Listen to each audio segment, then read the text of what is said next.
So I'm here with Caitlyne. Caitlyne, I haven't seen you in about 9 months. That's the last time I saw you. What's new? I tried the new shelter that they had, I guess, barely opened up. Instead of going to CAS, because CAS is like really, really bad. Like, they burn people's tents down while they're sleeping inside their tent.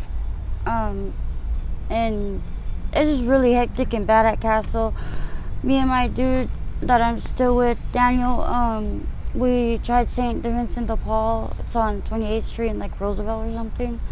So it's like way out there. And CBI had taken us all the way down there, but they had to call to make sure that there was 2 beds open. There's like a boys unit and then a girls unit, and then they allow like animals. They even have like their own little like cat room, which has like 5 beds in it, and that door stays closed because they have a bunch of dogs over there. So but we had gone in, and then like you're allowed off campus whenever, but there's like a specific curfew, which is I think at like 9 or 10, and if you have 3 strikes, if you don't make the curfew, then they not give up your bed, but they like give you 3 opportunities before they do have to kick you out, you know, because there's a lot of homeless people out here already, so they want to give other people more opportunities. But we didn't stay that long because we didn't like the fact that we had to sleep separated, you know. And then my dog Bella, she gets separation anxiety, you know. Like, me and my dude always have to be together 24/7, or she'll stop eating, you know, that kind of stuff. Do you have an update on Pickles? Pickles, so I've seen my street mom Weta, and she was so disrespectful towards my dude. Whatever dude she was with, they had kicked him out of the house, you know, and they like tried keeping me like held hostage inside the house. I asked her what had happened to my dog, because she's the one that took her away from me, because she was mad at me. And I guess she had ran away on the railroad tracks that are over like by Van Buren or something, and she hasn't been seen since. So God bless that dog's heart. I hope she's found a home, you know. But I haven't seen her. I don't know when's the last time I seen Pickles. To be honest. A couple years. Yeah. That's the last time I interviewed you when you had Pickles, was probably a couple years ago. Yeah. Time flies, huh? It does. How long have you had Bella for? We've had Bella for at least 2 summers now. Huh, babe? Yeah. Bella, come here. Come here. Up. It's the same dog from last time. She's just a lot bigger. She's like 1.5 years going on 2. She's a really good dog. She listens. Very calm, cool, and collected. Does having Bella like give you like more companionship, just like another friend out here? Yeah, she's more loyal, you know. She's always there. Like, everybody loves her. Like, yeah, they're like, hey, how much you want for that dog? Like, hell no, she's not for sale. You know, like, I'm not gonna sell something. He had ran into some Mexican on Camelback, and they were gonna put her down, and she was still a puppy. She wasn't even 1 year, because they were gonna have, I guess, newborn twins on the way, and they didn't want her around. And the guy just randomly picked Daniel and was like, hey, you, come here. And Daniel had to give him every dollar in his pocket, which he had only paid $50 for Bella at the time. And Isabella's her normal name, but her nickname is Bella for short. Like, if I say Isabella, she knows she's like in trouble or she did something wrong. But one day I just like said Isabella, and she looked at me, and that's just been her name ever since. You like being a dog mom? Yeah. It keeps me going, you know. It keeps me on my toes. It keeps me doing stuff. because like it's really like it's like kind of productive in a way, you know, because I always gotta make sure she has food. I make sure that she has at least a bag of ice for herself, because I like wrap it around in a blanket for her, that way she's not overheating. She has a stroller and some shoes, but recently her two back paws, one of her nails are messed up. It like literally came off. I don't know what happened, but she's not wearing her shoes right now because of that. You know, it's an open wound and I don't want it. But it's almost healed all the way. She just doesn't have that toenail no more. So she only has like 3 nails on one toe. Have you ever thought of being a mom, like having your own baby, children? Yeah, I've talked about it with my dude, but like we've tried in the past, but we thought like maybe God's telling us it's like not our time. We're not in the right predicament right now. We're on the streets. We can't even take care of ourselves, you know. He says he wants like a little girl, you know, because he already has a little guy in California who's 11 years old, which he has my middle name. That's a coincidence. But I've talked to him a couple of times on the phone. He's very shy at first, but then he starts like talking, and then it's like once he like gets comfortable, you just can't shut him up. But yeah, he's a pretty nice kid. Yeah. And what plans do you have for your future? I know I'm getting closer to sobriety, that's for sure, because at first I wasn't thinking about it, and then I started thinking about it, and then I wasn't even looking into shelters, and I finally like tried a shelter, you know. So it's taking a couple of years because I've been out here since I was 18, you know, and it becomes a cycle and you become immune to the environment you're in, and it sucks because like me, I hate change. It gives me anxiety. I can't do it. Like when I started junior high, I started crying because like you have 7 different classes, you don't even know the school, you know.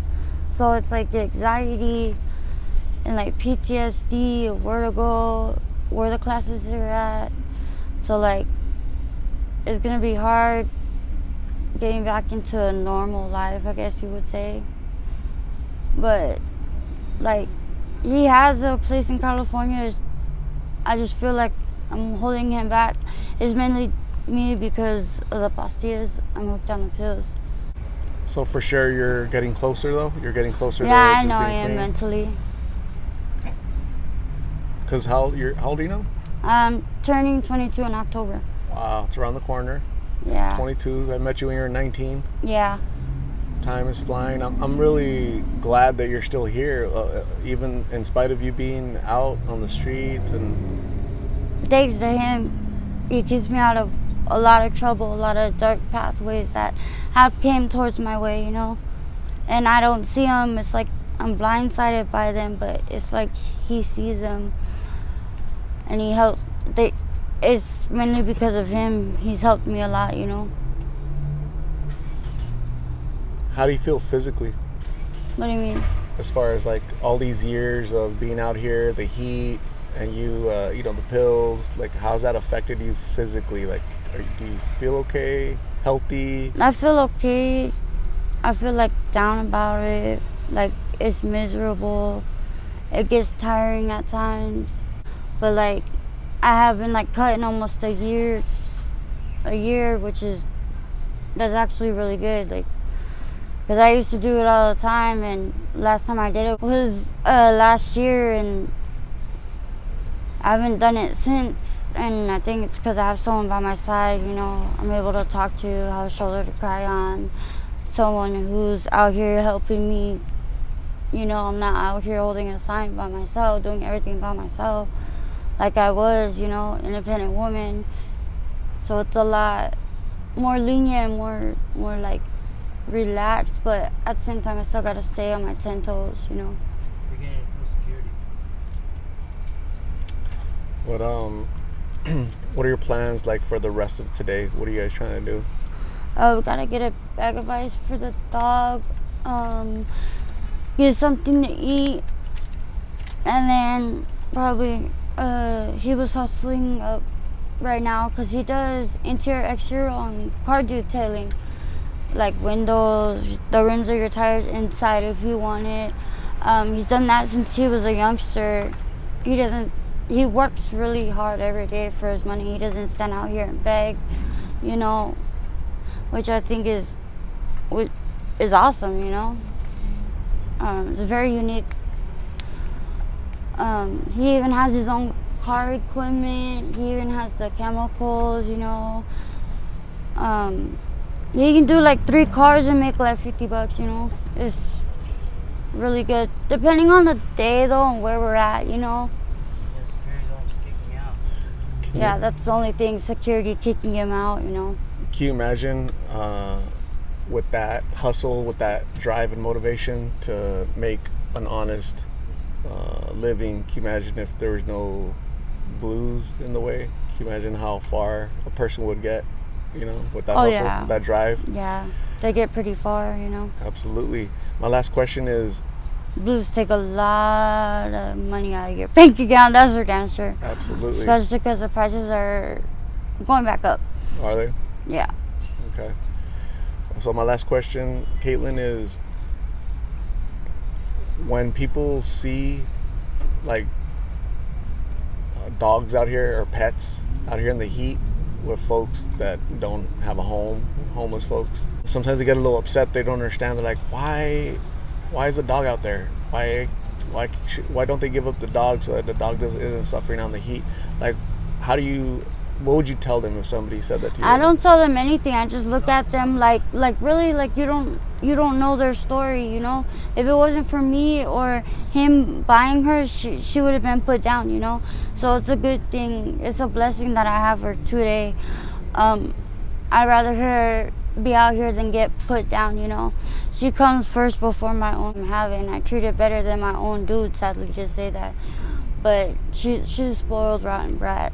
I mean, she's got her own stroller, you know, like, she's a healthy dog, as you can see, like her coat, you know, she's maintained, very smart, intelligent, listens, calm, cool, collected.